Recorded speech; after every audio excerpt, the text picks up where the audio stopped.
Shalom saudara-saudara yang dikasihi oleh Tuhan. Sebagai orang percaya, marilah kita mengasihi Tuhan karena anugerah-Nya yang ajaib bagi kita. Salam jumpa dalam program Tuhan adalah Gembalaku. Saudara, ada orang mempertanyakan, bagaimana Tuhan yang baik juga adalah Tuhan yang menghukum manusia? Oleh karena itu, ada orang-orang tertentu berpendapat bahwa Tuhan yang baik tidak akan pernah menghukum manusia. Akibatnya adalah semua manusia akan diselamatkan. Apakah benar demikian? Saudara, Alkitab tidak menuliskan demikian. Ingatlah, karena Ia adalah Tuhan yang baik, maka Ia pun Tuhan yang menghukum dosa manusia. Sebab manusia diberikan oleh Tuhan tanggung jawab atas dirinya sendiri, dan tanggung jawab itu mengandung konsekuensi. Apakah Tuhan yang tidak menghukum orang bersalah adalah Tuhan yang baik? Tentu jawabannya tidak, bukan? Satu hal yang perlu kita renungkan, bahwa sesungguhnya semua manusia berada di bawah murka Allah, karena semua manusia itu berdosa. Tuhan tidak pernah berkompromi dengan dosa. Namun dalam keadaan yang seperti itu juga, Tuhan memberikan anugerah, keselamatan di dalam Kristus. Mari kita membaca Yeremia pasal 36. Dalam tahun yang keempat pemerintahan Yehoyakim bin Yosia, Raja Yehuda, datanglah firman ini dari Tuhan kepada Yeremia, bunyinya, ambillah kitab gulungan dan tulislah di dalamnya segala perkataan yang telah kufirmankan kepadamu mengenai Israel, Yehuda, dan segala bangsa. Dari sejak aku berbicara kepadamu, yakni dari sejak zaman Yosia sampai waktu ini. Mungkin apabila kaum Yehuda mendengar tentang segala malapetaka yang aku rancangkan, hendak mendatangkannya kepada mereka, maka mereka masing-masing akan bertobat dari tingkah langkahnya yang jahat itu, sehingga aku mengampuni kesalahan dan dosa mereka. Jadi Yeremia memanggil Baruk bin Neria, lalu Baruk menuliskan dalam kitab gulungan itu langsung dari mulut Yeremia segala perkataan yang telah difirmankan Tuhan kepadanya. Pada suatu kali Yeremia memberi perintah kepada Baruk, aku ini berhalangan, tidak dapat pergi ke rumah Tuhan. Jadi pada hari puasa engkaulah yang pergi membacakan perkataan-perkataan Tuhan kepada orang banyak di rumah Tuhan, dari gulungan yang kau tuliskan, langsung dari mulutku itu, kepada segenap orang Yehuda yang datang dari kota-kotanya, haruslah kau bacakannya juga. Mungkin permohonan mereka sampai di hadapan Tuhan, dan mereka masing-masing bertobat dari tingkah langkahnya yang jahat itu. Sebab besar murka dan kehangatan amarah yang diancamkan Tuhan kepada bangsa ini.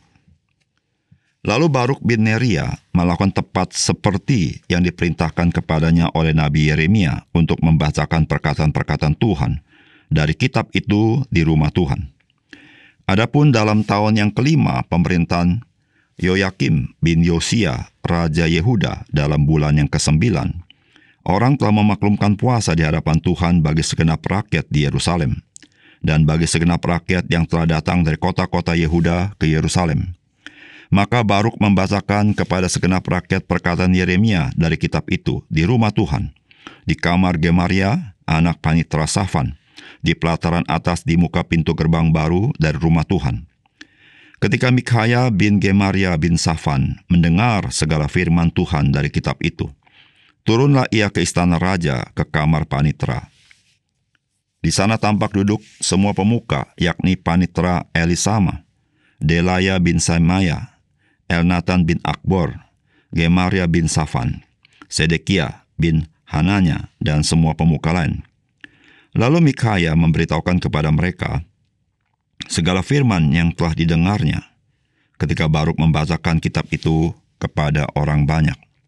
Kemudian para pemimpin itu menyuruh Yehudi bin Netanya bin Salemnya bin Kusi kepada Baruk mengatakan, "Bawalah gulungan yang telah kau bacakan kepada orang banyak itu, dan datanglah kemari." Maka Baruk bin Neria membawa gulungan itu dan datang kepada mereka. Berkatalah mereka kepadanya, "Silakan duduk dan bacakan itu kepada kami." Lalu Baruk membacakannya kepada mereka. Setelah mereka mendengar segala perkataan itu, maka terkejutlah mereka dan berkata seorang kepada yang lain, "Kita harus dengan segera memberitahukan segala perkataan ini kepada raja." Bertanyalah mereka kepada Baruk, katanya, "Beritahukanlah kepada kami bagaimana caranya engkau menuliskan segala perkataan ini." Jawab Baruk kepada mereka, "Segala perkataan ini langsung dari mulut Yeremia kepadaku, dan aku menuliskannya dengan tinta dalam kitab." Lalu berkatalah para pemuka itu kepada Baruk, "Pergilah, sembunyikanlah dirimu bersama Yeremia, janganlah ada orang yang mengetahui di mana tempatmu." Kemudian pergilah mereka menghadap raja di pelataran, sesudah mereka menyimpan gulungan itu di kamar panitera Elisama. Mereka memberitahukan segala perkataan ini kepada raja. Raja menyuruh Yehudi mengambil gulungan itu, lalu ia mengambilnya dari kamar panitera Elisama itu. Yehudi membacakannya kepada raja dan semua pemuka yang berdiri dekat raja. Waktu itu adalah bulan yang ke-9, dan raja sedang duduk di balai musim dingin, sementara di depannya api menyala di perapian. Setiap kali apabila Yehudi selesai membacakan 3-4 lajur, maka raja mengoyak-ngoyaknya dengan pisau raut, lalu dilemparkan ke dalam api yang di perapian itu, sampai seluruh gulungan itu habis dimakan api yang di perapian itu. Baik raja maupun para pegawainya yang mendengarkan segala perkataan ini, seorang pun tidak terkejut dan tidak mengoyakkan pakaiannya. Elnatan, Delaya, dan Gemaria memang mendesak kepada raja supaya jangan membakar gulungan itu, tetapi raja tidak mendengarkan mereka. Bahkan raja memerintahkan Pangeran Yerahmeel, Seraya bin Azriel, dan Selemia bin Abdel untuk menangkap juru tulis Baruk dan Nabi Yeremia. Tetapi Tuhan menyembunyikan mereka. Sesudah raja membakar gulungan berisi perkataan-perkataan dituliskan oleh Baruk langsung dari mulut Yeremia itu, maka datanglah firman Tuhan kepada Yeremia bunyinya, "Ambil pulalah gulungan lain. Tuliskanlah di dalamnya segala perkataan yang semula ada di dalam gulungan yang pertama yang dibakar oleh Yoyakim, Raja Yehuda.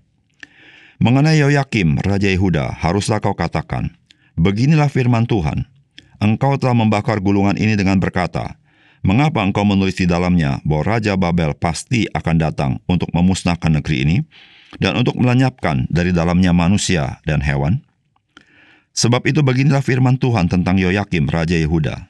Ia tidak akan mempunyai keturunan yang akan duduk di atas tahta Daud, dan mayatnya akan tercampak, sehingga kena panas di waktu siang dan kena dingin di waktu malam. Aku akan menghukum dia, keturunannya dan hamba-hambanya, karena kesalahan mereka. Aku akan mendatangkan atas mereka, atas segala penduduk Yerusalem, dan atas orang Yehuda segenap malapetaka yang kuancamkan kepada mereka, yang mereka tidak mau mendengarnya." Maka Yeremia mengambil gulungan lain dan memberikannya kepada juru tulis Baruk bin Neria, yang menuliskan di dalamnya langsung dari mulut Yeremia segala perkataan yang ada di dalam kitab yang telah dibakar Yoyakim, Raja Yehuda, dalam api itu. Lagi pula, masih ditambahi dengan banyak perkataan seperti itu. Saudara yang dikasihi oleh Tuhan, Tuhan memerintahkan Yeremia menuliskan perkataan Tuhan kepada bangsa Yehuda untuk dibacakan, agar bangsa Yehuda bertobat. Apakah Tuhan berubah pikiran dari hendak menghukum, kemudian menjadi tidak menghukum? Tentu tidak sama sekali. Bagaimana kita mengerti tindakan Tuhan ini? Saudara, apakah pesan firman Tuhan bagi kita? Yang pertama, teguran Tuhan, sebagaimanapun kerasnya, sebenarnya Tuhan menghendaki kita bertobat, bukan untuk menghukum kita. Saudara, firman Tuhan ditulis seperti ini. Dalam tahun yang keempat pemerintahan Yoyakim bin Yosia, Raja Yehuda, datanglah firman ini dari Tuhan kepada Yeremia bunyinya, Ambillah kitab gulungan dan tulislah di dalamnya segala perkataan yang telah kufirmankan kepadamu mengenai Israel, Yehuda dan segala bangsa, dari sejak aku berbicara kepadamu, yakni dari sejak zaman Yosia sampai waktu ini. Mungkin apabila kaum Yehuda mendengar tentang segala malapetaka yang aku rancangkan, hendak mendatangkannya kepada mereka, maka mereka masing-masing akan bertobat dari tingkah langkahnya yang jahat itu, sehingga aku mengampuni kesalahan dan dosa mereka.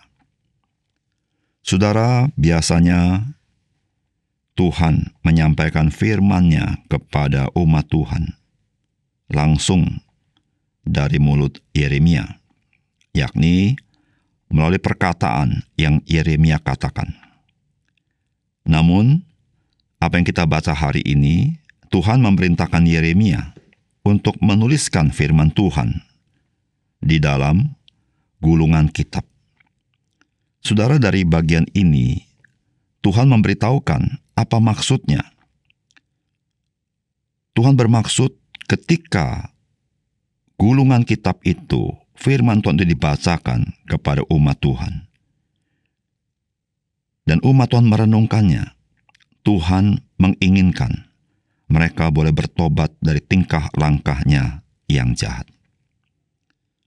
Saudara, dari sini kita mengetahui isi hati Tuhan, bahwa Tuhan itu mengasihi mereka. Tuhan memang menegur mereka dengan keras, dengan ancaman yang sangat mengerikan. Namun, maksud Tuhan adalah supaya mereka bertobat dari tingkah langkahnya yang jahat itu.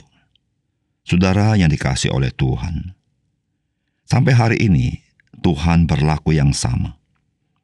Tuhan bukan saja menguatkan kita ketika kita lemah. Tuhan bukan saja menghibur kita ketika kita sedih dan sedang berduka.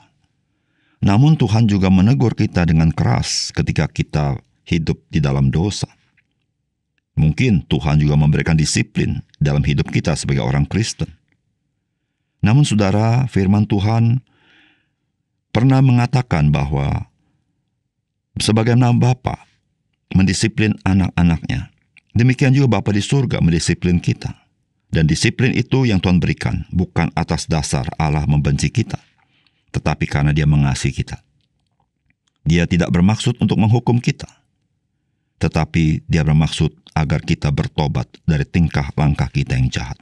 Namun, jikalau kita tetap hidup dalam dosa, maka kita tidak terhindar dari konsekuensi dosa, dan konsekuensi Allah menindak kita dengan disiplinnya. Oleh karena itu, saudara, ketika kita mendengar firman Tuhan, kita ditegur oleh Tuhan, marilah kita menjadi anak-anak yang taat, anak-anak penurut, anak-anak yang menyatakan kasih-Nya kepada Bapa di surga, sehingga kita berbalik kepadanya, dan kita melakukan apa yang Tuhan kehendaki dalam hidup kita. Bukan karena kita takut dihukum, tetapi karena kita mengingat kasih karunia Tuhan kepada kita. Yang kedua, rencana Tuhan tidak dapat dihentikan oleh siapapun. Namun Tuhan dapat menghentikan rencana kita. Setelah firman Tuhan mengatakan demikian, mengenai Yoyakim, Raja Yehuda, haruslah kau katakan, beginilah firman Tuhan, engkau telah membakar gulungan ini dengan berkata, mengapakah engkau menulis di dalamnya bahwa Raja Babel pasti akan datang untuk memusnahkan negeri ini, dan untuk melenyapkan dari dalamnya manusia dan hewan. Sebab itu beginilah firman Tuhan tentang Yoyakim, Raja Yehuda. Ia tidak akan mempunyai keturunan yang akan duduk di atas tahta Daud, dan mayatnya akan tercampak, sehingga kena panas di waktu siang dan kena dingin di waktu malam. Aku akan menghukum dia, keturunannya dan hamba-hambanya, karena kesalahan mereka. Aku akan mendatangkan atas mereka, atas segala penduduk Yerusalem, dan atas orang Yehuda, segenap malapetaka yang kuancamkan kepada mereka, yang mereka tidak mau mendengarnya. Saudara, Raja Yoyakim setelah mendengar apa yang dibacakan dari gulungan kitab itu, yaitu firman Allah, saudara, Yoyakim tidak bertobat. Justru Yoyakim mengoyak-ngoyakkan gulungan itu dan membakarnya. Karena Yoyakim tidak setuju dengan apa yang Tuhan firmankan. Saudara, apakah dengan gulungan kitab itu dibakar oleh Yoyakim, maka rencana Allah itu batal. Saudara, tidak sama sekali. Saudara, ketidakpercayaan Yoyakim tidak mengubah apapun terhadap rencana Allah. Allah memerintahkan agar ditulis kembali apa yang terdapat di dalam gulungan yang dibakar itu. Saudara yang kasih dalam Tuhan, seringkali manusia berpikir bahwa jikalau dia tidak percaya, maka Allah tidak berdaya. Justru, ketidakpercayaan kita, Allah akan menunjukkan bahwa ketidakpercayaan kita tidak mempengaruhi apapun kepada Dia. Tidak pernah merugikan Tuhan. Yang rugi adalah kita yang tidak percaya. Saudara, Tuhan di dalam rencananya tidak ada siapapun yang dapat menghentikan Dia. Sebagaimana apa yang kita baca di sini, justru Tuhan menghentikan Yoyakim. Allah berkata tidak ada keturunannya yang akan duduk di tahta Daud. Memang anaknya Yoyakim yang bernama Yoyakin bertahta di tahta Daud, namun hanya 3 bulan. Dan setelah itu, keturunan Yoyakim tidak ada seorang pun yang duduk di atas tahta Daud. Saudara, Yoyakim mau menghentikan rencana Tuhan. Dia tidak sanggup untuk melakukannya. Tetapi Tuhan, Dia sanggup untuk menghentikan Yoyakim. Oleh karena itu, saudara yang kasih dalam Tuhan, marilah kita menjadi orang percaya yang bijaksana. Saudara, orang percaya kepada Tuhan merupakan orang yang berbahagia. Karena kita hidup di dalam rancangannya yang abadi, di dalam rancangannya yang mulia. Alkitab mengatakan Tuhan menetapkan langkah-langkah orang yang hidupnya berkenan kepada Tuhan. Saudara, bukankah itu sebuah kekuatan bagi kita? Langkah-langkah kita menjadi pasti ketika kita hidup memperkenankan Tuhan, hidup di dalam rencana Tuhan. Marilah saudara, kita yang mengasihi Tuhan, mari kita hidup di dalam rencana Tuhan yang ajaib, rencana Tuhan yang indah itu. Mari kita berdoa. Bapa surga, terima kasih untuk firman Tuhan.